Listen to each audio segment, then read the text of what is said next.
Hi, Saseni, team safeguarding. I hope mko salama, mko poa, mnaendelea vizuri.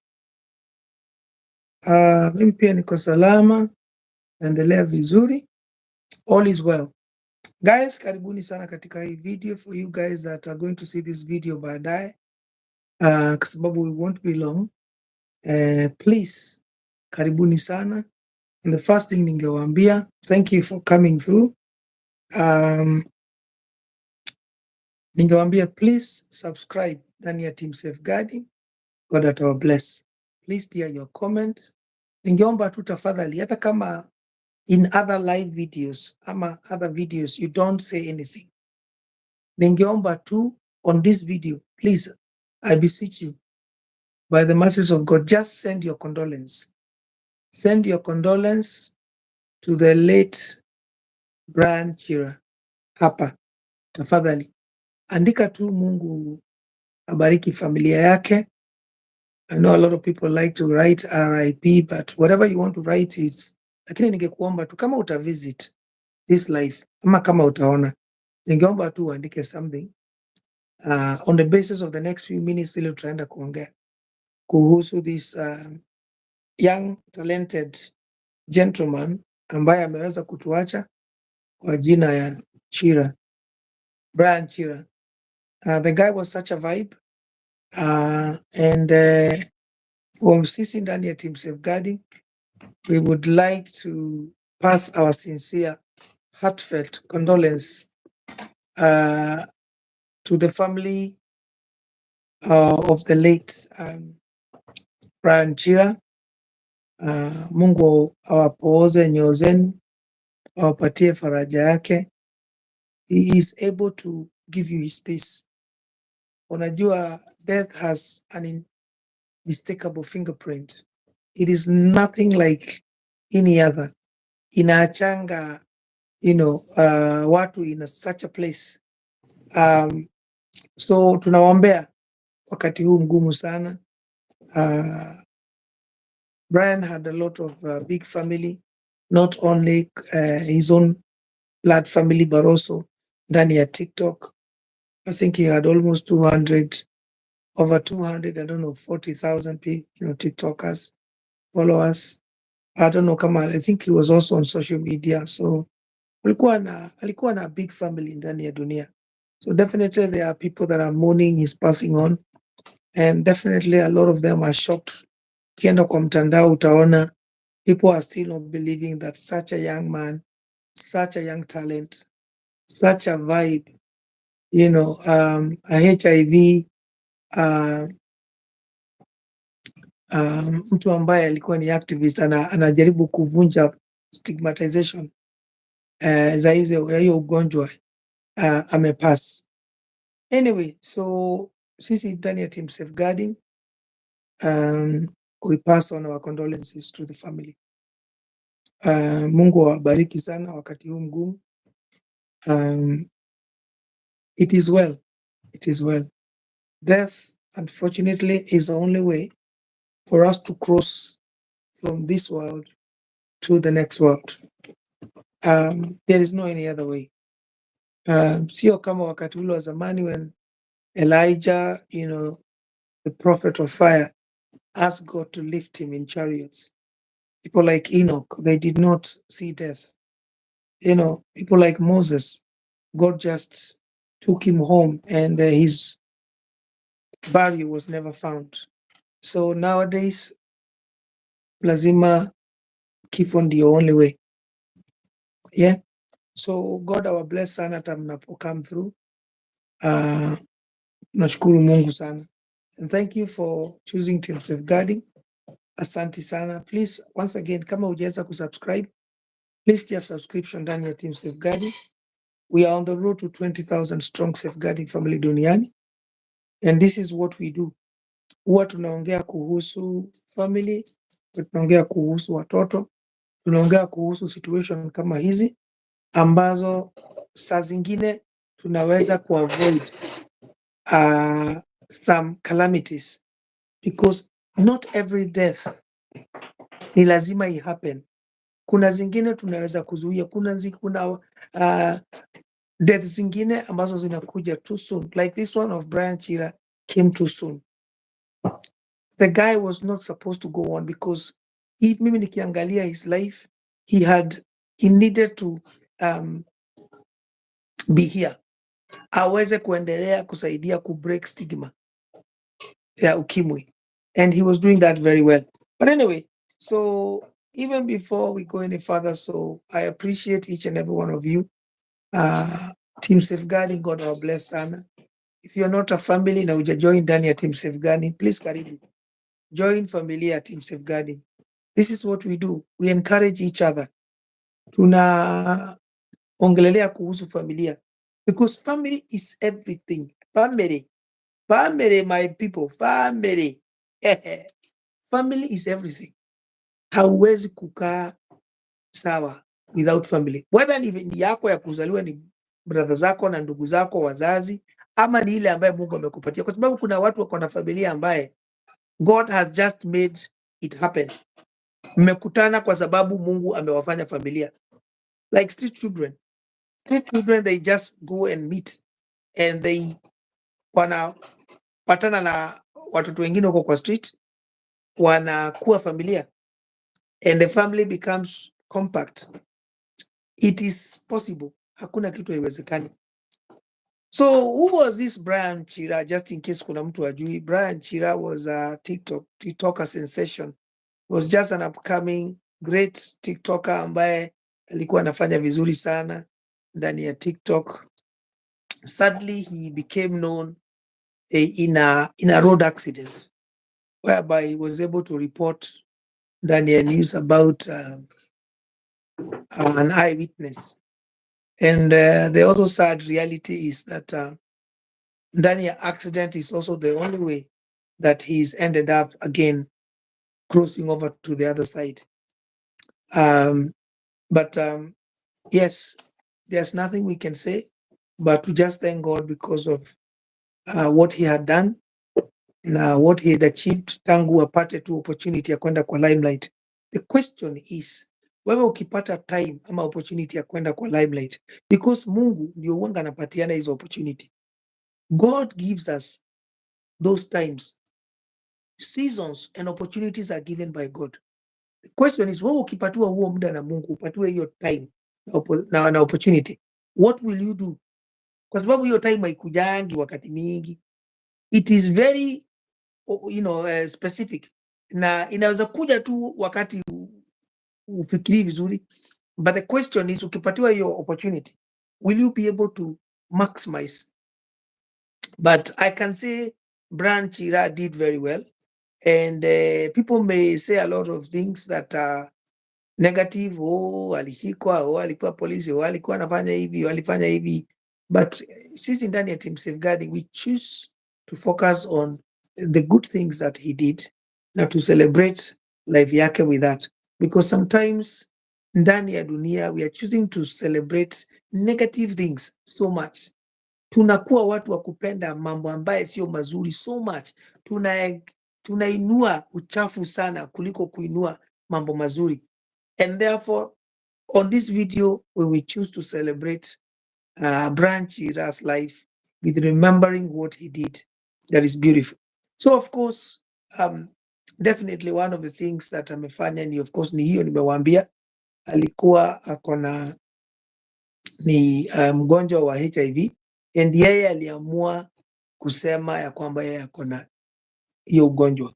So yeye hakuficha, akasema mimi niko na hiyo ugonjwa na ninataka kukuwa activist wa kuambia watu hii ugonjwa sio kifo, sio lazima ukikuwa umeshikwa na hiyo ugonjwa ukufe. Kwa sababu to be honest, ukijaribu kwenda kuangalia katika research na nini, wale watu wengi sana wanashikangwa na HIV wanakufanga because ya uoga, wanakufanga kwa sababu ya stress, kwa sababu ya fear, kwa sababu ya anxiety. This is actually what kills them. It's actually not the virus. A lot of people are killed by hizo mambo umesikia nimetaja.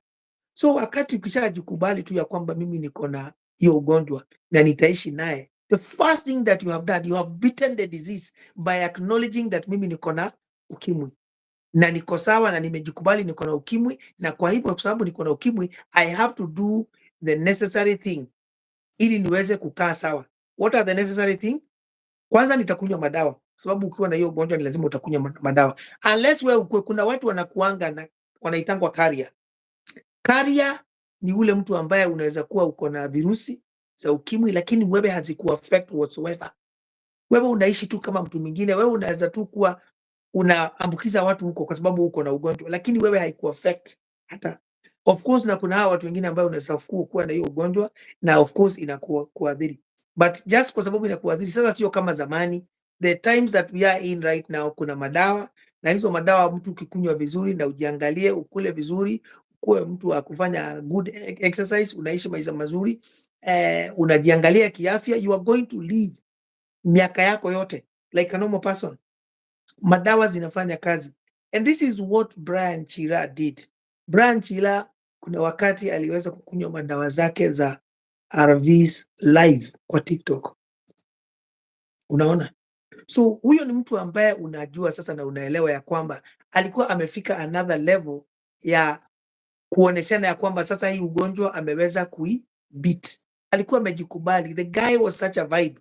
Alikuwa anajipenda. Alikuwa yeye hajioni tofauti na watu wengine, kwa sababu shida moja hiyo ugonjwa ikikushika mtu wanga anaanza kujidharau, mimi sio mtu, mimi sasa sifai kuwa naishi, watu wengine wao ndio watu, mimi nafaa kuwa ni mfu. No, the guy had accepted yeye ni mwenyewe ni nani, alikuwa maisha yake yanaendelea sawa sawa, hajasimamisha, and that is why alikuwa comfortable kukuja hata kwa TikTok live kuoneshana madawa zake ndizo hizi, na akatoa tembe na akakunywa na akameza na akasema yes, this is my life, nimejikubali kwa hivyo watu wangu. So yeye kama mtu ambaye ni wa kusimama kusema hii ugonjwa, kama uko na hii ugonjwa usikufe nayo ukiwa na wasiwasi na uoga, ukifikiria, kuwa free, jikubali ya kwamba uko na hiyo ugonjwa, na ukishajikubali, that will be the first step ya wewe kuwa sasa umeanza kukubali, uko free na sasa hauogopi, kwa sababu shida kubwa inakuwaga ni uoga. Hey, mtu akijua niko naye huwa atakataa kunisalimia, watu wetu wakijua, neighbors wakijua, watu wa college yetu, kazini. Listen, people nowadays know that hiyo ugonjwa watu wako naye na unaishi naye, and they know a lot of people wale ambaye of course siku hizi watu wameelimishwa kwamba hiyo ugonjwa you can just, hauwezi tu kuwa eti ukishika mtu eti unashikwa naye. No. So kuna watu wanakuanga na hiyo mambo, na this is what Brian was trying to break.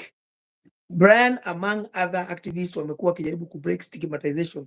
Stigma ni ile mambo ambayo inakujaga inalete uoga, inalete uchafu, inalete mambo ya kuoneshana ya kwamba huyu mtu hafai, anafaa kuwa ametengwa, hafai kuwa ndani ya society, ni mgonjwa hii ugonjwa, ukicheza naye hata ukimsalimia ama akikohoa mbele yako utashikwa na hiyo ugonjwa. There's nothing like that. Hii kitu ni damu, you know, and to say the sad reality is that kuna watu tunajua, of course, hiyo ugonjwa ya ukimwi inaambukizanwa sana ndani ya kufanya ngono ama sex, sababu hata iko ndani ya familia, iko ndani hata bibi na bwana. Kama mtu akienda huko nje afanye tabia chafu, anaweza kuletea bwana yake ama aletee bibi yake. Mtu anaweza kuletea partner wake ama aletee girlfriend ama boyfriend. It happens. That is how it happens. Sababu inapatikana ndani ya, of course there are other means kama ma injections na nini, but sana ni damu. Unaona hizo, lakini sio eti kwa sababu tumesalimia mtu eti utashikwa na ukimwi kwa sababu umesalimia. Kuna kitu kama hiyo, you know. So ni kwa nini tunaona Brian alifanya kazi mzuri? Alifanya kazi mzuri kwa sababu kuna watoto ambaye, na hata sio watoto, saizi kuna teenagers, kuna adult ambaye wanaishi na ukimwi na unfortunately hawakupokea hiyo ukimwi huko nje, huo ukimwi huko nje. Hawakwenda kulala na mtu huko nje, hawakubakwa, hawakushikwa, lakini walizaliwa na huo ugonjwa.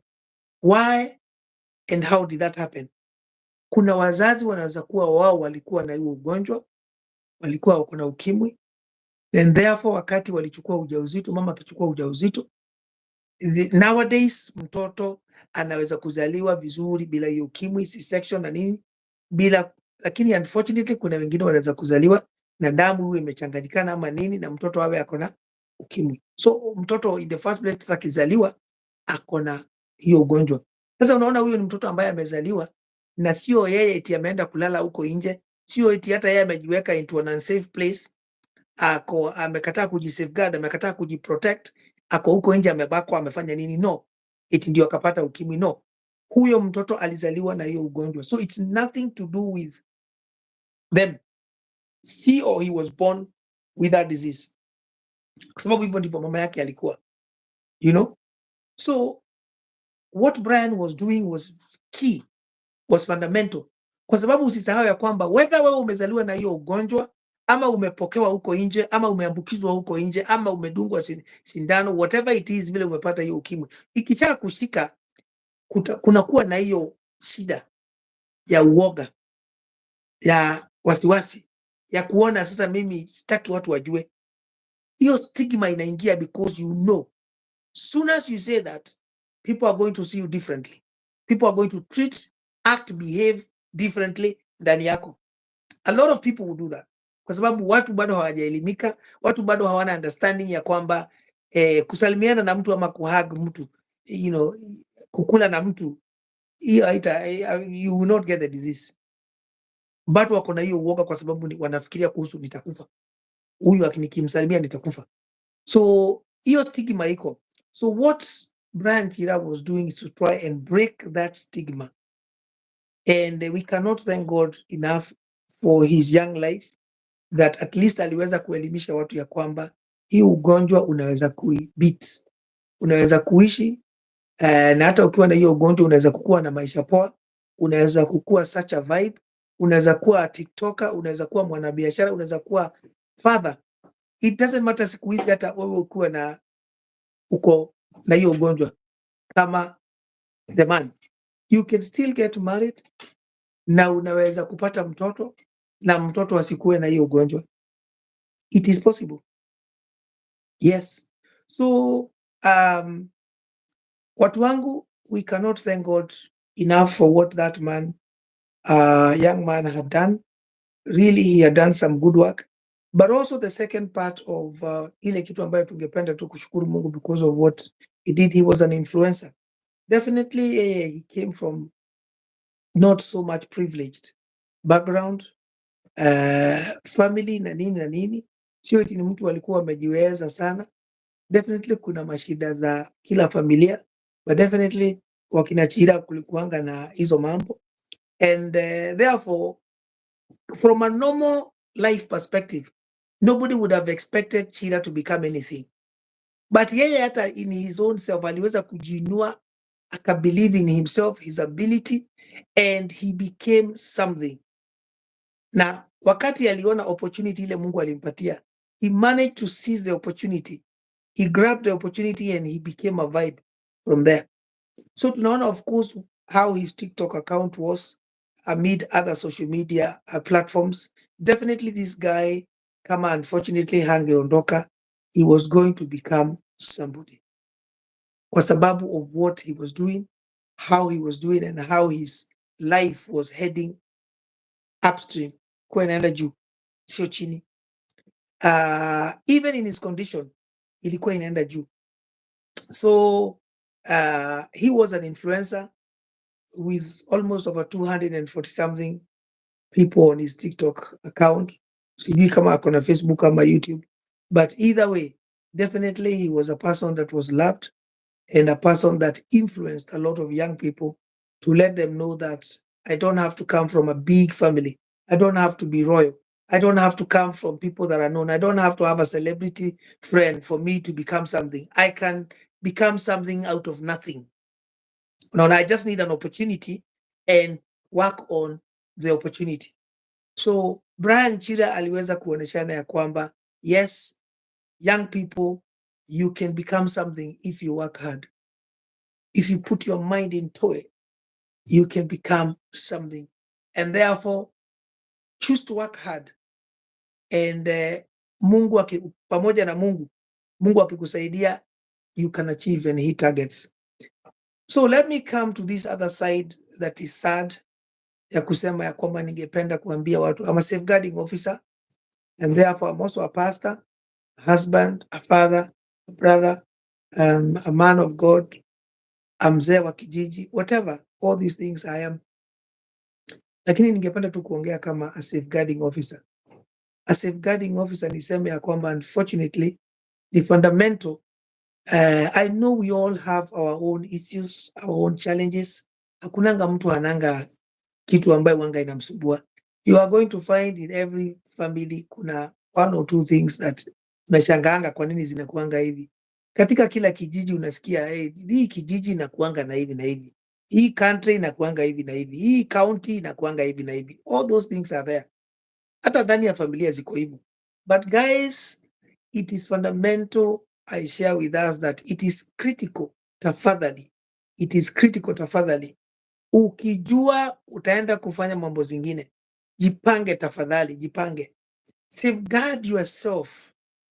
This young man, this side of his story sio mzuri sana. Because of course tuna understand his death ilitokea kwa road. Na tukijaribu kuenda kuangalia ilitokea kwa road namna gani, that is where the problem is. Kwa sababu apparently alikuwa kwa club, amefanya whatever amefanya huko kwa club, and sijui alifukuzwa, alileta mzozo akafukuzwa, and then sijui akarudi, then akachukua motorbike, then from there motorbike akachukua akaenda, and then wakati sijui alidropiwa na motorbike akijaribu kwenda kucross barabara, that is when a lorry that was speeding ilimgonga, na of course the lorry never stopped, yeye akabaki kwa kikufa, and he was collected there by police, kapelekwa city mortuary this morning. So the first question that tunataka kusema ni unfortunately hiyo ni lifestyle ilikuwa ambaye amechukua, ambaye it was not the best, na mimi ningependa kusema I do not think hiyo kifo ilikuwa inafaa ikuwe hapo. I think this young talented man should still be with us today. Hatungekuwa tunafanya hii video kwa sababu tungefaa tukuwe na Brian Chira, bado anaendelea kuchekesha watu kwa TikTok. Why? Hii ni kifo ambaye ingezuiliwa. So sometimes we have to look at how we need to work on our lives, ili tusipatie shetani opportunity ya kupata kanjia ambayo I know kuna watu watasema death kama imepangiwa itapangiwa, but kuna zingine tunavaa, kuna death zingine you can stop them. You do not have to die before your time. The Bible is very clear. Na hata ukiondoa Bible uongee tu kimaisha, it is clear. Kama hakungekuwa na drunkenness, Brian angekuwa akona sober mind. Sio siku ya kwanza amecross barabara miaka hiyo yote. So but this morning kichwa yake haikuwa sawasawa kwa sababu he was drunk, he was intoxicated, and alienda kucross barabara bila kuangalia. Na hii ni kitu ambaye of course watu tunafundishwa tangiwa tukiwa watoto kwa primary school.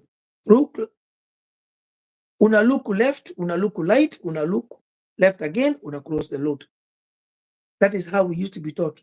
Look right, look left again. No, look left, look right, look left again, cross the road. That is how it was. You just need to make sure you adhere to that road code. Na ukiangalia left, alafu uangalie right. No, left, alafu uangalie right, alafu uangalie left again, then you cross the road. Utakuwa sawa. Kama angekuwa sober, angeweza kuangalia hivyo na ajue ya kwamba iko hivyo. But of course he wasn't. Guys, this is a life together. Kama kuna mtu angependa tu kukuja atuambie what he thinks of how Brian was, ama ongea tu kitu kidogo, click that link. Nimepin hiyo link hapo. Utakuja uweze utuambie what you think about Brian. We're just going to talk about Brian, nothing much. Tuambie what you thought and how he influenced watu and his life. Kama unataka tu kuja kusema something in 2 minutes. I won't be long on this video. So nimepin your link hapo. If you go to our description utaona your link. Just click the link and itaniambia hapa unataka kukuja live. Just share with us. Tafadhali ningeomba like the video. Naona kama sisi tuko na watu 11 with only 2 likes. So please, kama uko live na sisi, just like the video. Haita kucost anything. Please like the video, but also ningependa tu tafadhali kukuuliza, kindly tia comment yako hapa. Ningependa tu just tia rambirambi zako hapa. Yeah? Just share your condolences with us to the family of Brian Chira. Na hata kama ulikuwa haumjui, just right, kwa sababu sio lazima ukule unajua. The issue is that he's passed on, and definitely mtu akipass on we can just say our condolences. So is there any one of us angependa kuja kwa just to say something? I don't know kama maybe ulikuwa unajua Brian and ungependa kuja kusema your condolences live on our video. The link is there, nimetuma link. So guys, link ndio hiyo hapo, just click on the link and itaniambia hapa unataka kuja live, and you can just come and share with us quickly. Pia alafu, yeah, you can just give your condolences, but also, as I continue to say, we did not have to lose Brian, but we lost Brian because of issues pertaining safeguarding. He was not able to safeguard himself from that road accident. Of course, we also have crazy people around Mamaland, Kenya. Why would you hit somebody, that driver, and run away? I hope the driver is apprehended. Na hata yeye mwenyewe manake sasa ameua, hata yeye mwenyewe anafaa ashikwe, afunguliwe mashtaka, and justice be served, because Brian is normal. We've lost a young man that was talented, a young man that was promising, because of somebody that was a reckless driver. Either way, hata God forbid, hata ukigonga mtu, because definitely he or she knew. Probably 90% he was a man, because hiyo masaa ya usiku most women would not probably be driving, and the chances that alijua amegonga mtu, alijua, of course alijua amegonga mtu, but he chose to drive off, sped off, ili asisimame hapo. And I know the idea was not that anaogopa eti asiuawe na watu, kwa sababu kuna hii mentality eti watu wanafikiria kama nikigonga mtu niue, nikisimama hapo hata mimi nitauawa. That was not the mindset. I think from wakati huo wa saa hizo asubuhi hakuna mtu alikuwa hapo. So mtu kama huyo hata kama hangekuwa amemuua Brian Chira, angeweza kumweka kwa hiyo gari na amkimbize hospitali. Let's assume Brian Chira hakufa hapo immediately, hata kama hakuwa amegongwa vibaya, tuseme alikuwa tu amevunjika, but angemchukua, aone amegonga mtu, asimame, amchukue, amweke kwa lori, ampeleke hospitali, because by the time you start calling ambulance there, hapo atakufia hapo. So the idea is put the person ambaye umemgonga, umchukue, umweke kwa lori, mpeleke hospitali. At least umejaribu kufanya kitu ya kusaidia mtu.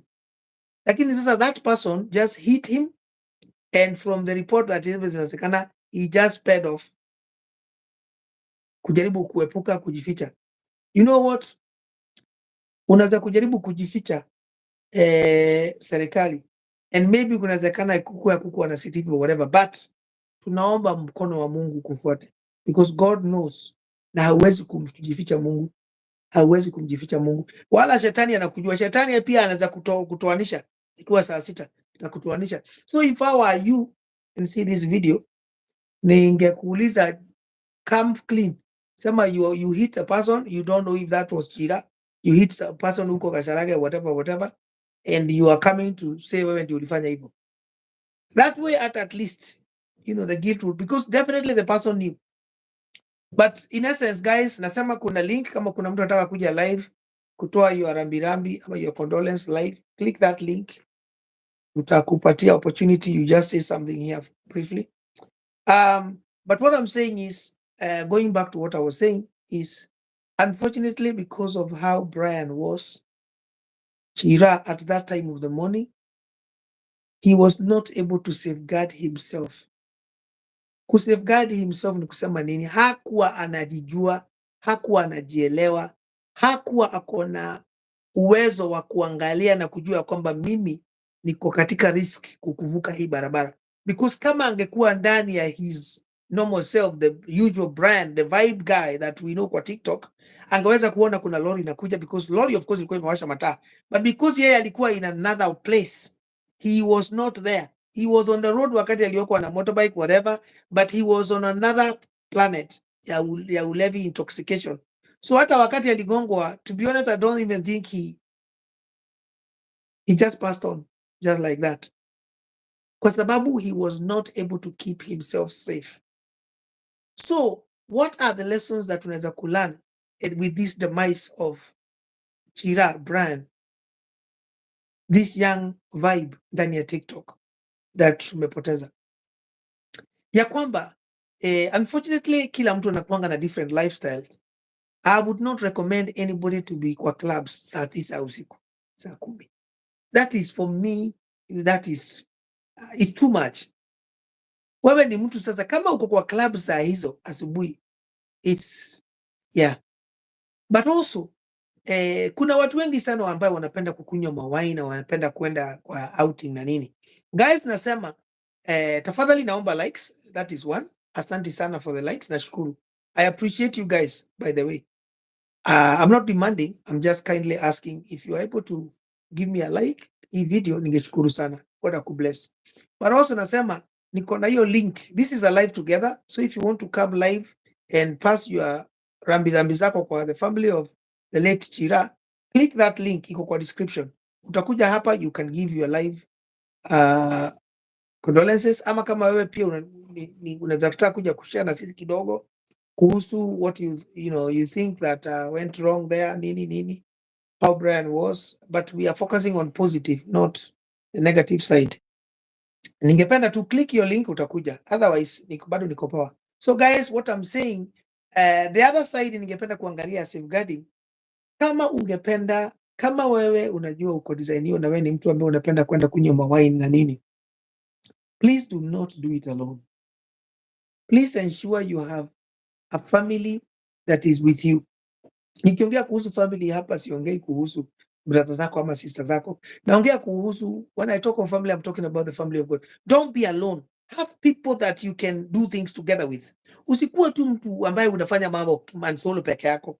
Have people that you can go with places like that. Kama saizi Brian angekuwa akona a friend or two ambaye walikuwa huko na wao, I would want to believe those friends probably would have been able to control him not to cross the road. Probably wangemwambia sasa hatutachukua motorbike, tutachukua gari ili tupeleke mpaka nje kwa nyumba. I don't understand how this motorbike dropped him from one side where he had to cross the road na alikuwa ndani ya motorbike. I thought a motorbike is able to literally drop you to your door.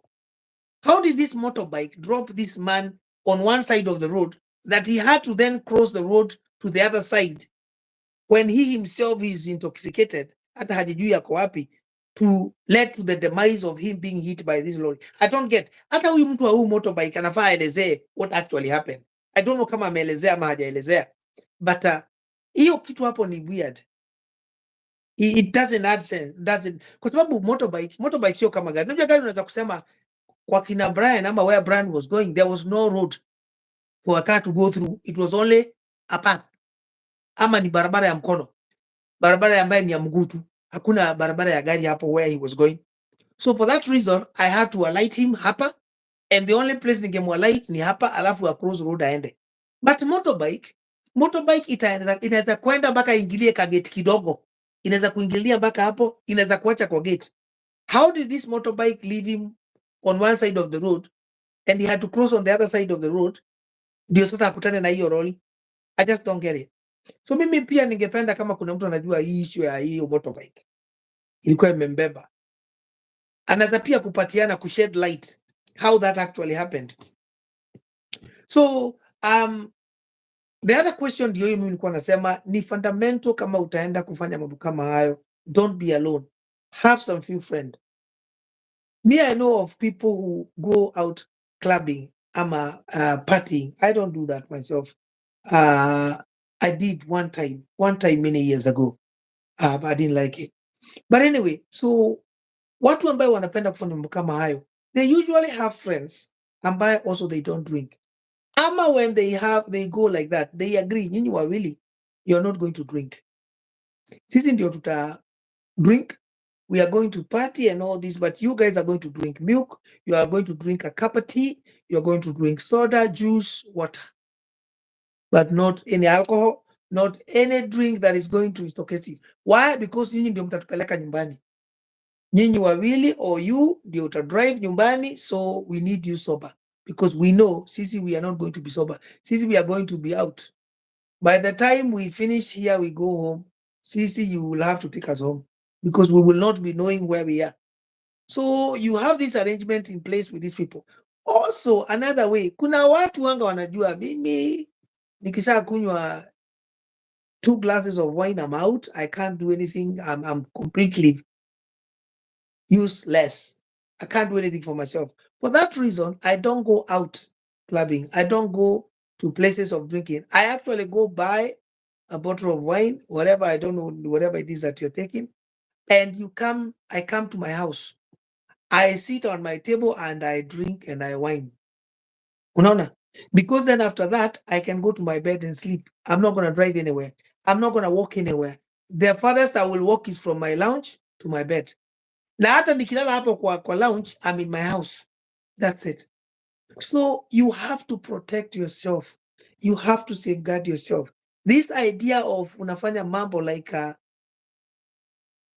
solo lion, uko alone, a king that has been dethroned by other young lions. Sasa you have to run away to look for your own pride. Is not good. Kwa sababu unfortunate things will happen. Sasa right now, definitely kwa sababu Brian, they did not, alikuwa peke yake. Kama aliachwa huyo na huyo mtu wa motorbike na akaenda, na hata hakujua aligongwa, hata maybe anasikia news. You see now, because he was alone, there is nothing that he could do. Hata hakuna mtu anaweza kupatiana first hand information kama vile Chira alipatiana first hand information wakati aliona ile gari hiyo the first incident where he became known. He was reporting about a lorry that I don't know ilikuwa imefanya accident. He was there live witnessing, and that's how he became famous. Sasa hii katika hii kifo yake, was there anybody there? Most likely no, because I don't know kama huyo mtu wa nduthi alikuwa ameenda before he was hit. But again, he did not have anybody. Now, had he had 2 or 3 friends, or even 2 friends, or even 1, maybe that friend would have said, okay, this is actually what happened. This is a lorry. This is niliweza kuchukua namba, ama nilio lorry ilikuwa ni fuso, ilikuwa ni blue, whatever. So from there now, at least, there's no way hiyo barabara yote mpaka hata kule hiyo lorry itapitia maduka na nini kunaweza kukosa CCTV hiyo saa. So hata kama ni sasa polisi wakikuja wanaweza kuchukua because wanaweza kwenda waanze kuitisha CCTV. Hebu angalia hiyo lori. Hata kama kuna watu wanapenda kuweka CCTV hata kwa manyumba, na kuna of course nyumba zina hiyo barabara inapitia kwa nyumba. Watu wengi wako na CCTV. So the police can collect this. But now if there is nobody even to say the lorry was blue or green or Fuso or Isuzu or this, you see, it becomes a problem. So ni fundamental, tafadhali, if you're going to do some of these things, please prepare yourself and ensure that you know what is it that you're doing. Don't do some of these things alone. Please have friends. Please have confidence. Have people that you know you can rely on, that hawatakutupanisha. They are not going to desert you when you need them most. When you are vulnerable, they will watch over you, because at your vulnerable moments, the enemy will strike. Believe you me, Shetani strike at your vulnerable moment. And that is what happened ndani ya Brian Chira. It was such a sad moment. He was drunk, hakuwa anajijua, hakupelekwa na, kwa sababu nataka kujiuliza, why did not that motorbike take him literally to the door? Hakupelekwa na hiyo motorbike hapo. And then unfortunately, when he's just crossing the road at that time, when he's drunk, he's not aware of where he is and who he is. He's just crossing the road to go to wherever he was going. There happened to be a lorry that is coming very fast, hits him and runs away, and he's dead. I'm telling you, the devil looks for an opportune time, and when he looks for an opportune time, he will strike. So guard yourself, protect yourself. I know a situation, the mambo it happen, but let us put ourselves in a place whereby tunajua hata yeye mwenyewe shetani akiangalia naona huyu mtu ako sawa, ako protected, ako taken care of. That way, at least, to avoid a lot of things. Guys, nashukuru sana. This was a live together. Niko na link hapo, but unfortunately none of you have come to kutoa lambirambi zake live, but it is well. Nashukuru. God bless you so much for coming to this live. Mungu wa bless sana. Asante sana for everything. I appreciate you guys. Nawapenda bure. Please do not forget to subscribe. Tear your comments. Pass your condolences here. Write them down. Like the video, and I'll see you in my next video. God bless.